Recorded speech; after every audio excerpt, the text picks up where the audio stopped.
So this is just a little preview of some of the intergalactic community that is within me. These are all reflections of my light, of who I am within. And so this represents, her name is Flo. Some of them have gender, some don't. It's probably just me putting it out there because it makes it easier to say. We have a woodpecker visiting. And then this is another little grouping of friends. These are known as the Galactics. And you'll start to see that there's two to a board, and some there are just one.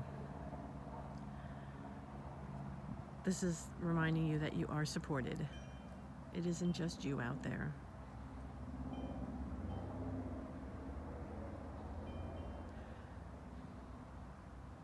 The centerpiece is known as "I'll meet you there amongst the stars."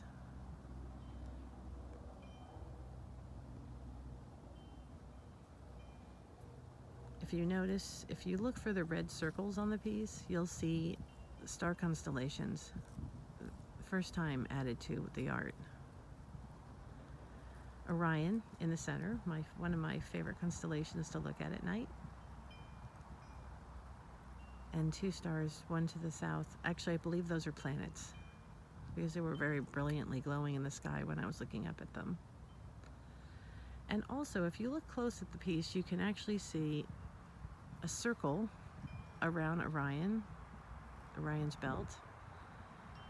And message I got was, it's a stargate. When you look at my art, you need to look at it with, well, the recommendation is to look at it with soft eyes. Meaning you can look at it with your eyes, but then, I don't know if you remember a long time ago, I can't remember now when, maybe the 70s, there was something called the magic eye.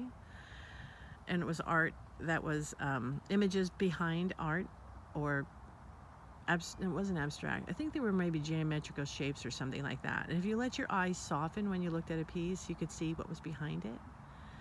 And the art, the galactics, the goddesses, the angels, they all ask you to do that when you look at them. And the other point is to allow them to look at you. They're very high energy. They have a lot to offer.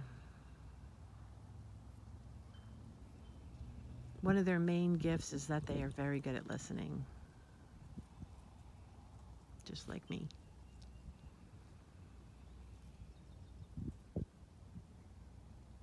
That's my gift this lifetime. As a listener. Listening within.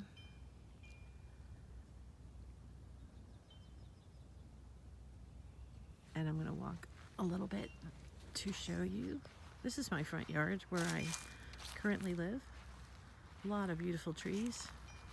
A lot of wonderful community of trees, the elders that are here. This one represents the tree community. We are the trees.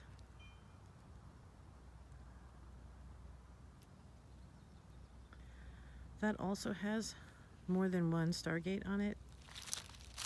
When you want to find the stargates, you just look for the circles, the spheres. The real obvious ones are the ones right on top that kind of represent a head or a halo. Some people like to call them angels. It really is dependent upon your internal or your own inherent divinity. These are not religious. They're not based in any faith. They're based in the light.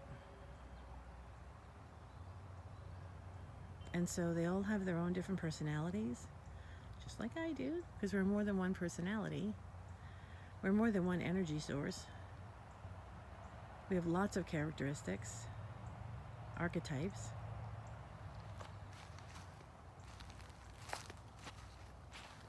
We have a lot to share. And that's kind of what the art invites you to do. Step out of your comfort. Step into the light. And then allow the light to become comfortable. Be seen. This is a prayer painting. This was made for a very close, very dear friend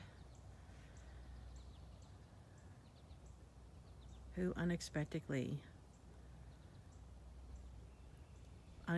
to us, the ones who loved her here on earth, but more than likely her time.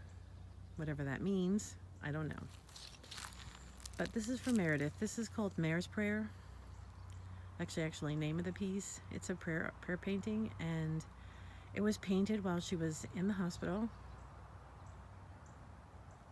And a lot of prayers and intentions went in, because of course we wanted her to stay. It has a labyrinth in the center where her, perhaps her heart, her soul would be on the human body. It's called the Chakra Vayu. And even though its initial intent or its initial development was to capture an army, well, Meredith captured our hearts. She captured everyone's heart who she came into contact with. She really was a magnificent energy source, a life source. She was a life force. And she taught me a lot. And I will miss her. The light that you see are actually star seeds of healing. There were a lot of seeds of healing supporting her family. They're still supporting her family. And I noticed when I was getting closer to finishing that she actually had a wing. I didn't even see it as that, but that's what it represented to me, was a wing, like a dragonfly wing. They're so beautiful. They're luminescent. And it just seemed to be appropriate to, I don't know, appropriate's not the right word, but it seemed to be one that I wanted to just make sure. I was going to paint another one because when she crossed, it seemed like, that would be, I guess, the earthly thing to do. But a good friend said, no, don't paint another one. Let it be as it is. I said, you're right. Let it be as it is.